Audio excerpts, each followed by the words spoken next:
și al Fiului și al Sfântului Duh. Amin. Amin. Prea iubiți frați și surori într Hristos Domnul, în fiecare an, în ziua 24 a acestei luni, prăznuim nașterea Sfântului Ioan Botezătorul, una dintre sărbătorile Sfântului Proroc. Alături de Maica Domnului, doar Sfântul Ioan Botezătorul este prăznuit cu mai multe sărbători peste an, anume la nașterea lui, la tăierea capului și la soborul Sfântului Ioan Botezătorul. Ori acest lucru nu este făcut pentru a da mai mare importanță vreunui sfânt și mai mică altuia, ci doar pentru cuvântul Mântuitorului spus despre Ioan Botezătorul că acesta este cel mai mare bărbat născut din femeie, pe de altă parte și cel mai mare dintre toți prorocii. Când el s-a născut, a fost o binecuvântare pentru tot poporul, cu atât mai mult pentru părinții lui, care nu aveau copii și care la zile înaintate au născut pe un copil și nu orice copil. Pentru că acesta nu s-a născut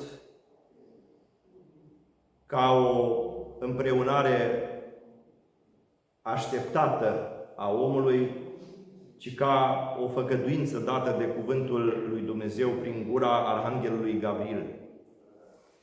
Și ca să ne putem puțin plasa în timp și în spațiu,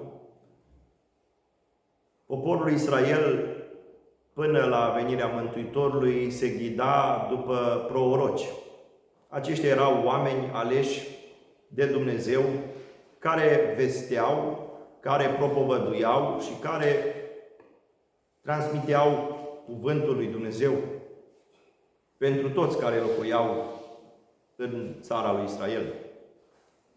Și toți aceștia erau însuflați de Duhul Sfânt.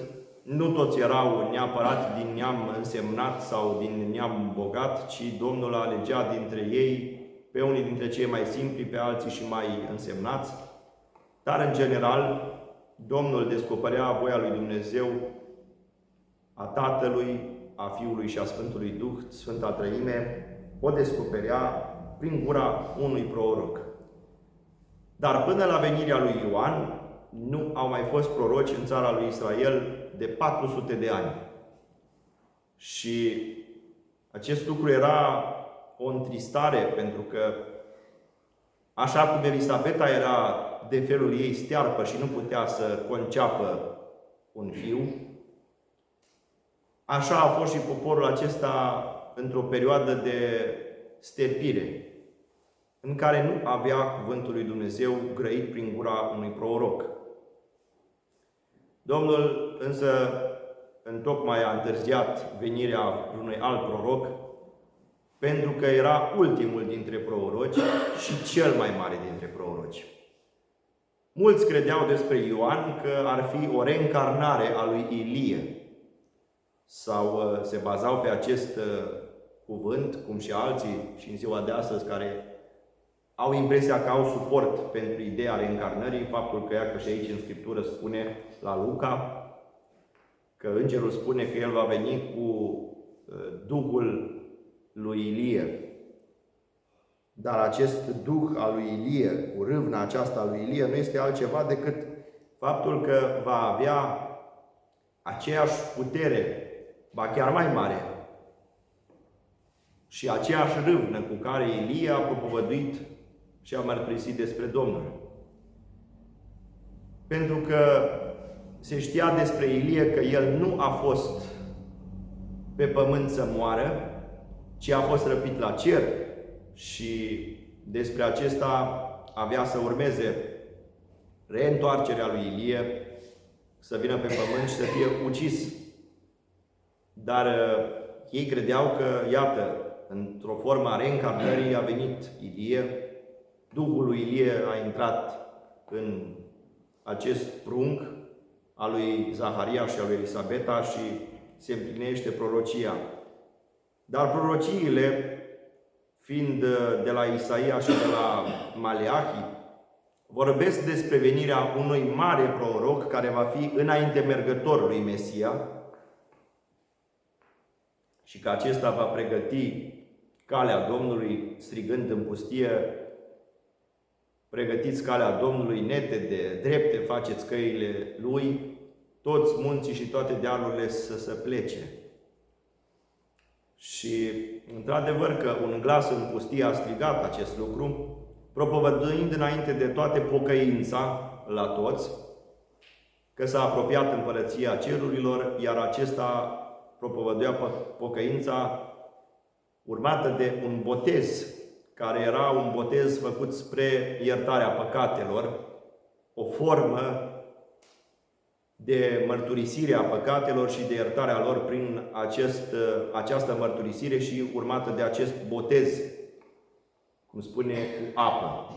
Iar evreii știau, aveau în conștiința lor că cel care botează trebuie să fie numai decât Mesia. Și de aceea au și venit să-L întrebe, pentru că știau despre El, era minunat înaintea oamenilor și toată lumea îl prețuia pe Ioan.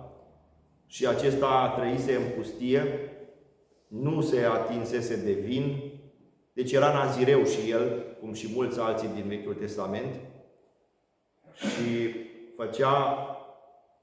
ducea o viață ascetică. Și el, în toate zilele vieții lui, învăța poporul, îndemnându-l spre bine și spre răscumpărarea ce avea să vie. Iar la întrebările celor care veneau la el și îl întrebau: ești tu cel care trebuie să vină? Ești tu Mesia? Nu, răspunde el. Și spune: păi atunci de ce botezi? Și le și dă explicația ce fel de botez este al lui și ce fel de botez va fi cel al căruia vine după el, despre care el însuși mărturisește că nu-i vrednic să se aplece și să-i dezlege cureaua la încălțăminte. Eu vă botez cu apă spre iertarea păcatelor, dar cel care vine după mine vă va boteza cu foc și cu Duh Sfânt. Și vedeți, așa se arată că el doar pregătea, doar era o pregustare a ceea ce avea să urmeze și este ultimul dintre proroci care, iată, îl și așteaptă și îl și vede pe Dumnezeu și implicit cuvântul și făgăduința lui Dumnezeu împlinită, că, iată, Mesia are să vină și a și venit. Pentru că toți prorocii din Vechiul Testament, până la Ioan și inclusiv Ioan, același lucru l-au propovăduit, că vine cineva. Însă evreii n-au priceput și n-au avut aceeași viziune despre Mesia, așa cum a și venit și așa cum a și propovăduit și a cărui misiune s-a încheiat pe fața pământului. Ei așteptau un alt rege, David, care să-i descătușeze de robia atunci a romanilor și în alte timpuri erau sub babilonieni, sub perși, sub asirieni și tot timpul cotropiți de alții. Ei așteptau un eliberator, un erou național al lor, a cărui împărăție să nu se mai termine, a cărei linie genealogică să nu mai aibă sfârșit, ci să nu mai existe aceste vremuri grele prin care au trecut ei, ci să se instaureze pe pământ un fel de pace veșnică, un fel de fericire veșnică în care tot poporul Israel se va putea bucura din generație în generație, fără să mai întâmpine aceleași dificultăți pe care le-au întâmpinat și înainte de David și după David. Ei nu se așteptau și nu puteau să conceapă faptul că vine însuși Dumnezeu pe pământ și această idee de Fiu al lui Dumnezeu era neacceptată de ei, pentru că pentru ei Dumnezeu era unul. Ei nu știau de fapt că Cel care mărturisește că este Fiul al lui Dumnezeu nu este alt Dumnezeu, ci același Dumnezeu cu același în care ei credeau. Pentru că însuși Domnul spune atât de clar: eu și Tatăl una suntem. Dacă pe mine m-ai văzut, pe Tatăl îl vezi. Pentru că așa de frumos într-o mănăstire undeva în sudul Serbiei, spre acolo la Kosovo, este pictat Mântuitorul, exact în chipul cum îl și știm în icoană, pe un zid al unei mănăstiri, în interior, cu părul cărunt. Și având pe lângă aureola obișnuită cu forma crucii și un triunghi.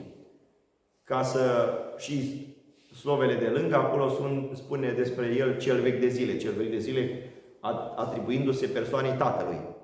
Dar iată, ca să se arate mai clară această teologie a Treimii, că Tatăl, Fiul și Duhul Sfânt una sunt, iată, pe Fiul l-au pictat așa cu păr cărunt, ca să arate că El este Tatăl și Tatăl este Fiul. În sensul de dumnezeire, dar ca persoane sunt distincte.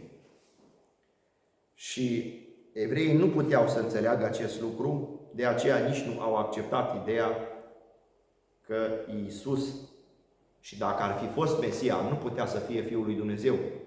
Iisus, Fiul lui David. Da, mai este acceptată ideea că este din descendența lui David, dar nu nici de cum să fie Dumnezeu însuși.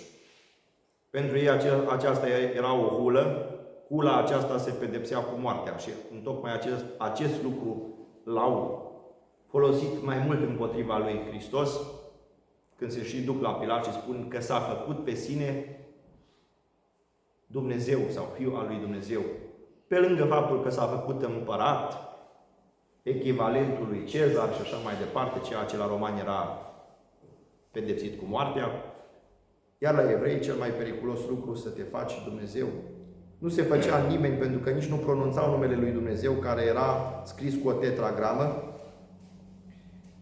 dar aminte să spună cineva că este Dumnezeu. Și acest Ioan îl propovăduiește și singur se adeverește atunci când îl botează în Iordan, când Sfânta Treime se și arată, glasul Tatălui din ceruri și Duhul Sfânt în chip de porumbel deasupra lui și Fiul, Dumnezeu Fiul, în apele Iordanului, Sfânta Treime se arată acolo și lui Ioan îi se descoperă acest lucru și iată, Ioan vede cuvântul împlinit și el este cel care merge înaintea lui, pregătește poporul pentru venirea lui Hristos, pregătește ba chiar și pe unii dintre ucenici ai lui, primul dintre ei fiind Andrei, ocrotitorul nostru, pentru că înainte de a fi ucenic al Domnului, a fost ucenic al lui Ioan Botezătorul. Tocmai era o sete între aceștia că ei căutau ceva mai mult, căutau râvna duhovnicească după venirea lui Hristos, după venirea adevăratului Dumnezeu. Și lor li s-a descoperit treptat, în etape, tot cuvântul și toată porunca și legea lui Dumnezeu. Însă Ioan, care a adus atât bucurie întregii lumi, cât mai ales și părinților lui, că la bătrâneți au născut un copil, și iată Zaharia, care nu a crezut că va fi așa, a rămas mut până nu a văzut împlinit cuvântul lui Dumnezeu. El era preot, era deci din seminția lui Levi, la fel și Elisabeta era din fiicele lui Aaron, adică din descendența lui Aaron, a lui Levi. Și pentru evrei era o mare problemă și un mare blestem de a fi sterb și de a nu putea avea copii. Și iată Zaharia, la bătrânețile lui, când era de rând să slujească la templul, după cum era obiceiul preoților să meargă și să tămâieze, pentru că acolo zilnic se oficiau rânduieli specifice templului. Iată că Zaharia, probabil nu pentru o ultimă oară, dar în inima lui totuși nu a dispărut nădejdea că poate Dumnezeu va face o minune și va avea și el un fiu. Și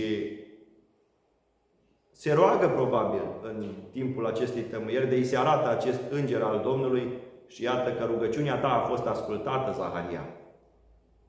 Bineînțeles că se sperie, minunata arătare, descoperă îngerul ce va fi cu acest prunc.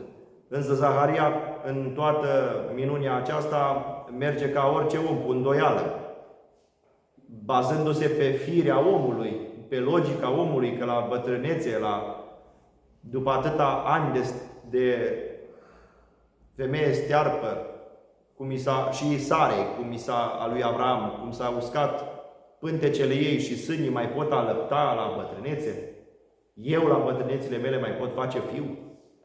Și atunci arhanghelul, să zicem așa, îl pedepsește muțindu-l, luându-i graiul și nu-l va primi până nu va vedea împlinit acest lucru.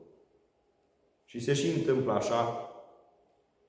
Și Elisabeta s-a tăinuit pe sine mult și asta vedem, după cum povestește mai departe, că s-a tăinuit 5 luni pe sine și Maica Domnului vine la ea, fiind și ea binevestită, tot de același arhanghel. Și iată o primă bună veste la Ioan Botezătorul, a doua și cea mai mare bună veste la Mântuitorul, și Maica Domnului, având în pântece pe Dumnezeu, se duce la vara ei, Elisabeta, ca să o viziteze și în clipa în care a și vizitat-o, iată că Elisabeta simte că pruncul a tresăltat în pântece. Și atunci se umple de Duh Sfânt și ea și propovăduiește pe Maica lui Dumnezeu că este însuși mamă a lui Dumnezeu. Și spune: de unde mie cinstea aceasta să vină la mine Maica Domnului meu, adică a lui Dumnezeu?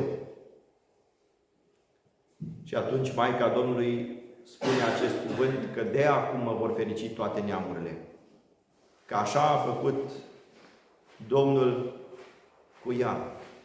Și în toate acestea, iată, după ce se împlinesc zilele de sarcină, Elisabeta naște și după cuvântul Arhanghelului Gavril îi pun numele în a 8-a zi, când trebuia să fie tăiată împrejur după legea lor. Când trebuie să-i pună și numele, întreabă: cum îi punem numele? Ei voiau să-i pună cu toții Zaharia, după tatăl lor. Era un lucru încetățenit la ei ca să pună numele primului prunc, băiat, pentru că era o mare binecuvântare și mentalitatea asta și în ziua de azi pe la noi, că primul să fie băiat. Și chiar în cartea lor de rugăciune a evreilor, ei când se trezesc dimineața și se roagă, binecuvintează pe Dumnezeu, Creatorul Universului, Aolam. Și între altele, binecuvântat ești Dumnezeule, și mulțumește că nu m-ai făcut păgân. Pentru evrei era o mare binecuvântare că nu erau păgâni, că s-au născut în poporul cel ales. Atunci binecuvântat ești, Doamne, care ai făcut stăpânul Universului, care m-ai făcut pe mine, că nu m-ai făcut femeie. Iar femeile, când se roagă cu rugăciunea aceea, omit partea aia și spun altfel. Și pentru Zaharia, iată, îndoită bucurie că i s-a născut și fiu la adâncile lor bătrâneți, după ce n-au mai avut probabil atâta nădejde, și auzind și vecinii și toate rudenile împrejur au venit să se bucure împreună. Și bineînțeles îi pune numele de Zaharia. În schimb, mama lui Ioan Botezătorul spune: nu, Ioan va fi numele lui. Și atunci, pe cum că nimeni din rudenia ta nu a avut acest nume? Ei, în general, puneau nume după ce aveau în familia lor, tată, moș, strămoș și așa mai departe.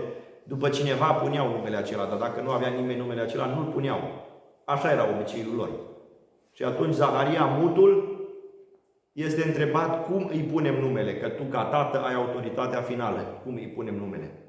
Și el, cerând o tăbliță, tăblița care poate au mai prins-o careva, poate n-au prins-o, acea tăbliță pe care era întinsă o bucată de ceară și pe care se scrijelea și se scria. Și când se umplea tăblița, se punea din nou la căldură și iară se întindea și era goală. Era o formă foarte ecologică de a scrie și de a nu risipi hârtie. Și pe tăblița aceea a scris: Ioan este numele lui. Iohanan, ce înseamnă din evreiește darul Domnului. Și așa i-au pus numele. Și iată, Ioan Botezătorul propovăduiește cu puterea și cu râvna lui Ilie. Iar Mântuitorul, când spune despre faptul că toată lumea știau că Ilie trebuie să vină, el și spune, Ilie a și venit, dar el făcea referire la Ioan, adică Duhul, puterea, râvna, aceeași evlavie a lui Ilie se manifestă în Ioan. Deci de aceea Ilie a și venit. Că noi știm că Ilie trebuie să vină și să-L propovăduiască și el pe Mesia. Va veni, dar va veni cu altă ocazie însuși Ilie. În schimb, cel care a venit cu aceeași râvnă, cu aceeași putere, cu același Duh, este Ioan, care a pregătit calea lui Dumnezeu. Dar vedeți, în toate acestea, cel mai interesant este, pentru că am tot vorbit în fiecare an despre Sfântul Ioan Botezătorul, nașterea lui minunată și așa mai departe, contextul acesta și cu alte praznici ale lui, detailăm și cumva încheiem învățătura despre Ioan Botezătorul. El, în general, oricum este, după Maica Domnului, între sfinți, primul căruia biserica se roagă. El este primul între căpetenile sfinților, în primul rând al prorocilor, dar, în general, orice rugăciune, mai ales cele de seară, exact ca și la postcomedie, exact ca și la toate celelalte pomeniri în care sunt înșiruiți sfinții. După Maica Domnului, automat vine Sfântul Ioan Botezătorul. Vedeți, totdeauna este foarte important să nu facem confuzie între sfinți, în sensul de nume. Ioan Botezătorul nu este același cu Ioan Evanghelistul și nu este același cu Ioan Gură de Aur și cu Ioan Apostolul celălalt și așa mai departe. Au fost foarte mulți în popor cu numele de Ioan, Iohanan. Și este bine de știut pentru că, exact cum la noi sunt aceleași nume la foarte multe persoane, exact și aici același lucru. Alții au fost cu altă slujire, altă chemare, alți oameni. Și înainte de toate, dacă este să vorbim și să subliniem ceva mai important, ce altceva decât faptul că Ioan Botezătorul, iată, se trage dintr-o familie sfântă.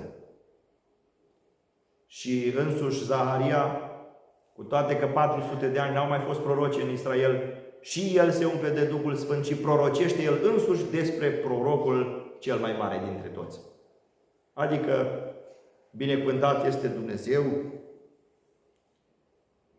Domnul lui Israel, că a cercetat și a făcut răscumpărare poporului său, și tu, pruncule, proroc al celui preanalt, te vei chema, pentru că vei merge înaintea feței Domnului ca să cătești căile Lui. S-a umplut de Duhul Sfânt. Dar aceasta nu pentru că era preot, nu pentru că era din seminție vestită, ci pentru că aveau credință în Domnul. Pentru că mulți în vremea lor s-au lepădat. Și însuși Zaharia a fost și ucis în templu, în fața catapetesului, între Sfânta și Sfânta Sfintelor. Așa îi și condamnă Mântuitorul pe farisei, pe cărturari și pe toți din poporul Israel, că voi toți prorocii ați ucis. De la dreptul Abel până la Zaharia, fiul lui Barahia. Zaharia, fiul lui Ioan, tatălui Ioan Botezătorul, pe care și pe acela Irod îl ucide pentru dorința unei femei desfrânate și care a fost luată cu propriul cumnat. Și atunci, iată, așa a făcut acest popor ucigaș și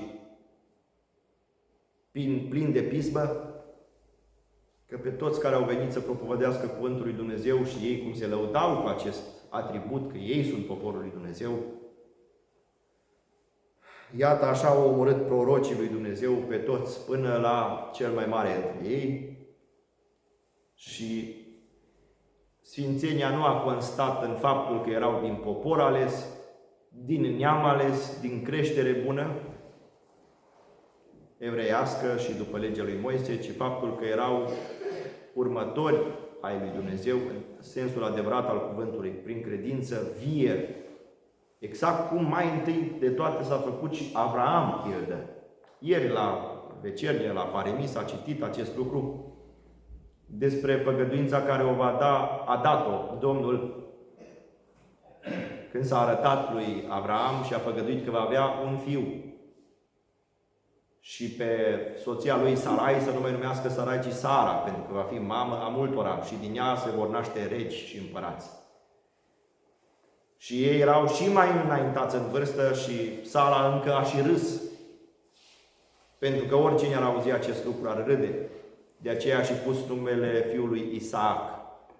Și Avram tot așa a pus întrebarea, ca om, cum se poate acest lucru la asemenea vârstă? Dar totuși Avram s-a arătat credincios acestui cuvânt, a văzut că Domnul nu este mincinos, a împlinit cuvântul și această credință a fost specifică unora din poporul evreiesc, nu tuturora, și așa a fost și lui Zaharia. Dar înainte de toate, ei au fost sfinți prin trăirea lor. N-au fost doar prin faptul că s-au născut evrei, că au fost din popor ales, că au fost chiar și rude cu Mântuitorul, ci au fost credincioși. Credința lor a fost una autentică, nu una de literă sau una de așa. Credem în ceva, credem în cineva. Și mai ales după atâția ani în care nu ți s-a dat și ție un copil, ți se pare că totul este oricum degeaba și pentru ei era un mare blestem lucrul acesta. De aceea, această povară a lor a fost ridicată în zilele bătrâneților lor. Și vedeți, important lucru este ce fel de familie avem noi. Cum o formăm noi, cum o creștem noi, cum o alimentăm noi. Cu ce anume. Alimentația vorbind în sensul duhovnicesc, nu în sensul ce mâncăm, dar și acel lucru foarte important, că vedeți, toate aspectele Sfântului Ioan au fost atinse aici.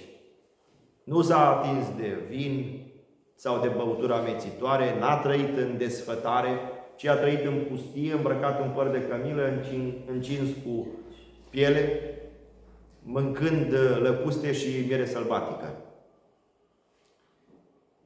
Ori această viață ascetică, această viață autentică de premergător al creștinătății, este chip și model și pentru noi, cu atât mai mult pentru mame și pentru tați, Zaharia și Elisabeta, dreptul Iosif și Maica Domnului, mai ales Maica Domnului, dar iată, vorbind astăzi despre părinții Sfântului Ioan Botezătorul, cei care nu și-au pierdut credința, cei care au păstrat cuvântul lui Dumnezeu, cei care au fost chip de urmat, îndemn și pildă. Interesant lucru pentru foarte mulți dintre noi, pentru că de vrem să ne sfințim, sfințenia nu putem să o obținem printr-o credință teoretică, prin împlinirea unor lucruri practice, așa, de împlinirea lor numai să fie împlinite. Dar, mai ales pentru noi, foarte important este cei care suntem în lume mireni și ne-am ales viața prin cununie, prin a ne însoți cu cineva și a fi doi un singur trup. Din acel singur trup, ce fel de alte trupuri și duhuri iasă? Suntem direct responsabili pentru tot ce se întâmplă în familia noastră. Nu există că eu mai mult de atât ce să fac. I-am sfătuit pe copii, i-am îndrumat, i-am crescut cum trebuie. Nu există, pentru că oricum tot ceea ce facem este direct responsabilitatea noastră. Și ce se întâmplă în casa noastră mai ales, dar și ce se întâmplă în societate. Indiferența și nebăgarea în seama a ceea ce se întâmplă duce automat și la contaminarea unei familii cu ceea ce se întâmplă în societate. Pentru că fiecare își vede de viața lui, de casa lui, dar nu-și dă seama că făcând așa, ceea ce se întâmplă în afară intră și în casa ta. Dacă aerul se strică afară, să n-ai impresia că tu vei rămâne cu aer curat în casă. Că tu trebuie la un moment dat să aerisești. Și aerul acela stricat intră în casa ta. Să n-ai impresia că dacă toată mâncarea din lume se strică, că mâncarea din casa ta va fi bună. Casa ta este strict legată și de ceea ce se întâmplă în exteriorul ei. De aceea, foarte mult ne interesează, sau ar trebui cel puțin să ne intereseze, ce se întâmplă în societatea noastră. Ce se întâmplă cu educația care o dăm copiilor, ce fel de educație se va da copiilor, ce fel de oameni avem noi în proximitatea noastră, ce fel de idei se mai propagă, se mai învață prin școli, printre oameni, ce se mai vorbește. Pentru că dacă rău și păcat se vorbește și se propovăduiește, rău va fi. Dreapta Elisabeta, ca și Maica Domnului, vedeți, la bătrânețe, avea un chip luminat, erau pline de lumină. Aceste sfinte femei erau pline de Duh Sfânt pentru că erau femei curate, femei cu frica lui Dumnezeu, femei cu rânduiala lui Dumnezeu, și ele ca femei aveau rolul cel mai important, pentru că ele pregăteau și îndrumau pe copii. Ori astăzi, dacă o mamă nu-și acceptă rolul și nu și-l ia în serios de mamă înainte de toate și după aceea treptat crescând spre rolul de mamă creștină, foarte, foarte greu poate dintr-o societate să fie bine, să se facă în bine. O societate se îmbolnăvește pentru că mamele societății sunt bolnave. Nu în sens fizic neapărat, că de anumite afecțiuni bolnave, cu Duhul. Și la un moment dat mi-a venit așa în minte, când zilele trecute am fost la taina Sfântului Maslu la vecinii noștri și a ținut cuvânt un părinte, evocând câteva învățături și din tâlcuirile Sfântului Arsenie de la Prislop, că legat de cele 10 porunci, fiecare acolo, împlinirea sau neîmplinirea lor duceau la o anumită boală. Între altele, foarte interesant, cuvântul pe mine m-a folosit duhovnicește. Acum sper că și pentru cei care au auzit în continuare. Nu era greu de înțeles. Nu era nimic ascuns sau tăinuit sau teologie foarte înaltă, ci foarte pe înțelesul tuturor. Și fiecare poruncă neîmplinită sau când încalci una dintre cele 10 porunci, care prin sinea lor, fiecare poruncă are alte ramuri de porunci, că acolo conțin multe alte rânduieli, fiecare poruncă, nu că doar așa sau doar așa, strict cum scrie cuvântul. Și la toate poruncile, bineînțeles că una călcată sau o patimă provocată prin, eu știu, necinstirea părinților sau unul care minte, unul care este împătimit cu curvia, altul care este cu furtul, altul cu uciderea, altul cu neținerea zilei de odihnă, alții cu luarea numelui Dumnezeului în deșert și așa mai departe. Toate acestea care au o anumită patimă oamenii, fiecare încălcarea unei porunci rezultă într-un păcat. Aduce o boală, de fapt. Așa tălcuiește Sfântul Arsenie de la Prislop. Și chiar atunci mi-am venit în minte că nu de mult am auzit acest lucru. Era întrebată o femeie care, după ce a născut de câteva ori, în general, femeile astea își pun problema, mai ales acestea moderne, care vor să fie în pas cu toate. Cum a reușit respectiva femeie să rămână totuși cât de cât în aceeași formă ca și înainte de naștere? Cum de nu s-au atașat câteva kilograme în plus acolo? Cum de nu s-a deformat, să spunem? Nașterea duce la tot felul de procese și are anumite consecințe. Și răspunsul n-a fost niciunul, pentru că pur și simplu răspunsul a fost nu știu. Nu știu. Cele care au întrebat au fost clar într-o anumită frustrare a faptului că s-au atașat mai multe kilograme, n-a mai fost forma aceea siluetă, s-au rotunjit ca mingea, fața a început să-și schimbe aspectul, n-au mai fost frumusețile acelea și la cuvântul părintelui atunci mi-a venit în minte, iată, tâlcuirea. Pentru că, de fapt, cele care întrebaseră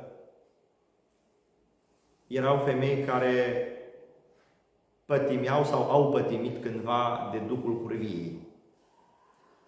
Și pe lângă faptul că au pătimit de duhul curviei, nu orice formă de curvie, ba chiar unele dintre ele au stricat casa unora, alții au fost conștienți că sunt unii bărbați sau unele femei care sunt bărbați însorați sau femei măritate și s-au băgat acolo în acest duh al curviei care la rândul lor au provocat anumite boli, anumite neajunsuri, anumite deformări, să le spunem. Pentru că femeia care era întrebată cum ai reușit să-ți menții forma și așa mai departe, femeia aceea era preoteasă. Este preoteasă. Eu nu o cunosc. Și aceea și înainte de cununie și după cununie își păstrează curăția și mintea întreagă în cele sfinte. Nu faptul că este preoteasă o ajută, pentru că mai degrabă preoția te obligă la mai multă responsabilitate, ba chiar dacă calci rău, strâmb, consecințele sunt mai grave. Dar fericire pentru cel care își păstrează chemarea curată și sfântă. Acest lucru nu este ca să ataci pe cineva, că iată așa, dar îți dă de gândit. Părintele așa spune. Sper că fiecare își dă seama în aceste porunci, încălcarea lor la ce duce, la ce boală duce, că nu toți suntem, majoritatea, și când mergem la mărturisit, avem impresia că dacă ne mărturisim și începem din capul locului, Părinte, n-am ucis pe nimeni. Așa zicea Părintele în predica lui, foarte frumos, zice, aia să o crezi tu că n-ai ucis pe nimeni. Păi cum că n-am? Există foarte multe forme de a ucide. Nu doar fizic. Ai tăiat grumazul cuiva, ai slobozit sângele și gata, a murit. L-ai lovit în cap, o picat jos și s-a dus. Foarte multe forme de ucidere. Foarte multe forme de a minți. Foarte multe forme de a curvi. Foarte multe forme de a fura. Noi avem impresia că mă duc la vecinul, am luat 2 ouă, aia e furt. E și aia, clar că este. Dar foarte multe forme există. Nu avem timp să le expunem pe toate. Dar noi gândim așa, doar cât de cât simplu și asta este. Dacă ar fi omul doar cu simplitatea asta, fericit ar fi. Fericit este omul care este simplu și în gândire și în purtare, dar există foarte... De ce spune Mântuitorul? Ați auzit că se spune să nu săvârșești adulter, să nu curvești. Eu vă spun vouă că dacă cineva se uită după o femeie și o poftește în inima lui, deja a săvârșit adulter cu ea. Deci ne dă Domnul o formă mult mai amplă, mult mai profundă, o formă mult mai adâncă de a păcătui. Ne expune, de fapt, o formă mai adâncă. De aceea, ultima poruncă acolo se și încheie, să nu poftești, să nu râvnești, să nu lăcomești la ceea ce este din aproapele tău. Între altele, Părintele foarte frumos spunea să nu lăcomești, să nu râvnești la starea de sănătate a aproapelui tău, că era vorba atunci de maslu, nu de boală. Dar dacă e să râvnim la ceva, să râvnim la viața Sfântului Ioan Botezătorul. Să râvnim la felul de a fi ca mamă a dreptei Elisabeta. La forma de a fi, felul de a fi ca tată a lui Zaharia. Nădejdea lor, credința lor. Faptul că nimic nu i-a zdruncinat în nădejdea lor. Voi vă dați seama, în primul rând, în contextul acela, în mentalitatea evreiască. El a fost și preot. Deci la ei preoții erau, cum să spun, ceva cu totul aparte. Seminția preoțească nu era împreună cu celelalte seminții. Seminția preoțească nu era pusă decât pentru slujirea în templu. Seminția lui Levi. Celelalte seminții, toate erau pentru altceva. Și fiecare erau împărțit în triburile lor, dar ei n-aveau un pământ pe care îl aveau în țara lui Israel. Levi nu avea.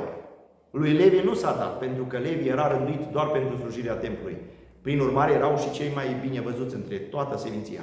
Și pentru preot, care știa că a nu naște copii, a nu putea avea copii, era un blestem de la Dumnezeu, urmat dintr-o păcat sau dintr-o cauză.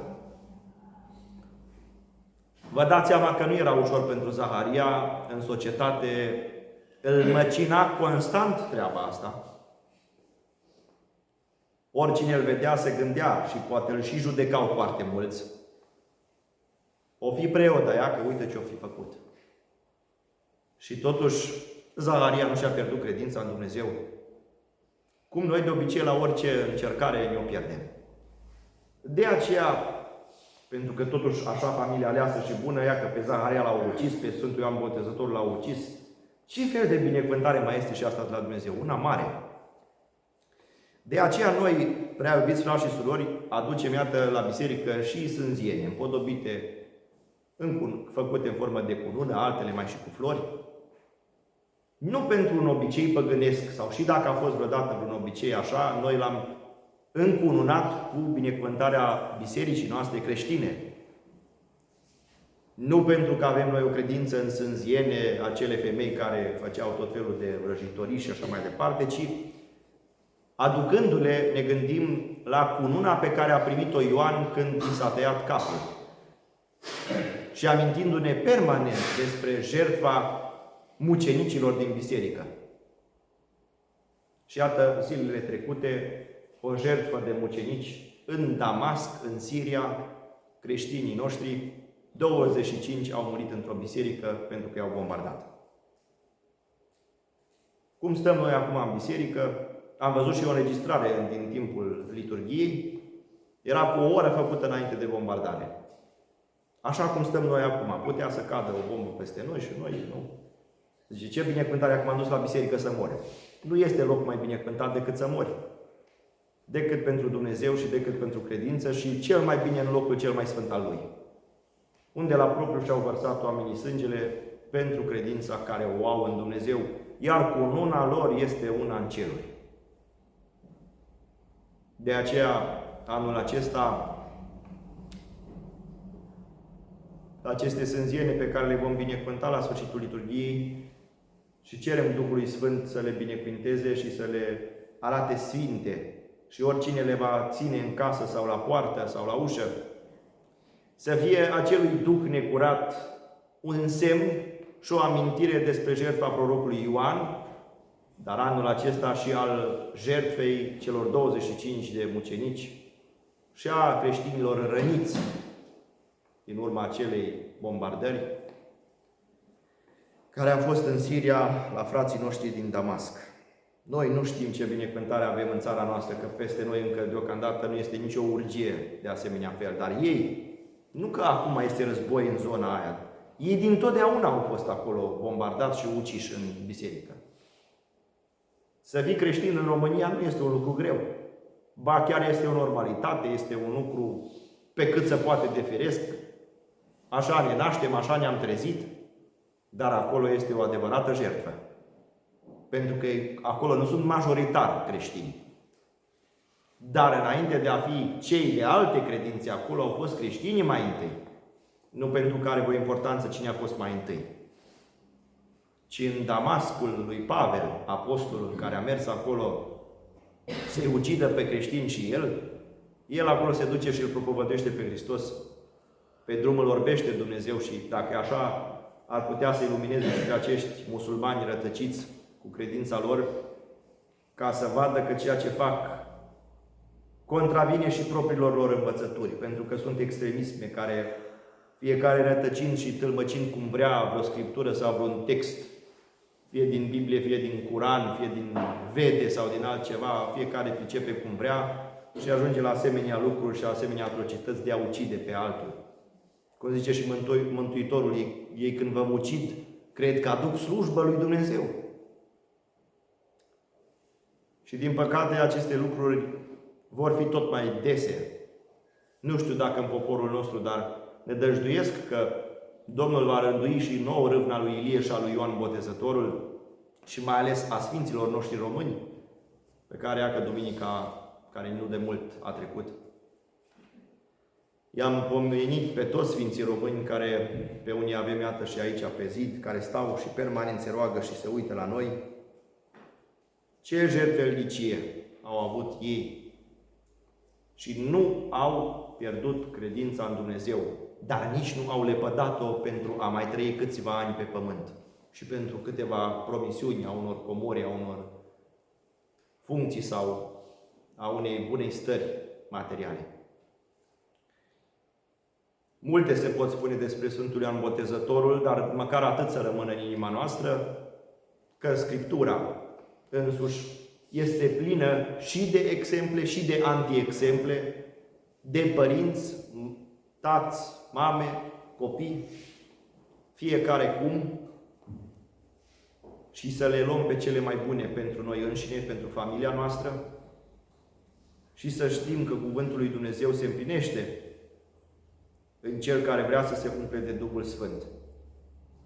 Și înainte de toate, Sfântul Ioan Botezătorul, înainte mergătorul și cel mai mare dintre proroci, să ne fie și nouă, și astăzi și în toate zilele vieții noastre, mijlocitor, în toate rugăciunile noastre, să mijlocească și El alături de Maica Domnului și alături de toți Sfinții, pentru mântuirea noastră, pentru a ne da râvnă înaintea lui Dumnezeu, a-L propovădui pe Dumnezeu cu toată puterea și toată ființa noastră, ca să putem și noi să ajungem la o adevărată pocăință, căci Împărăția lui Dumnezeu se apropie în fiecare zi. Atât prin venirea sfârșitului lumii, când va fi, și Domnul știe când va fi și cum va fi, cât și pentru sfârșitul personal al fiecăruia dintre noi, când ochii se închid. Atunci să-i vedem pe toți Sfinții venind în ajutorul nostru, cărora și prin a căror rugăciuni să ne fie mântuirea. Amin. Slavă Tatălui și Fiului și Sfântului Duh. Amin.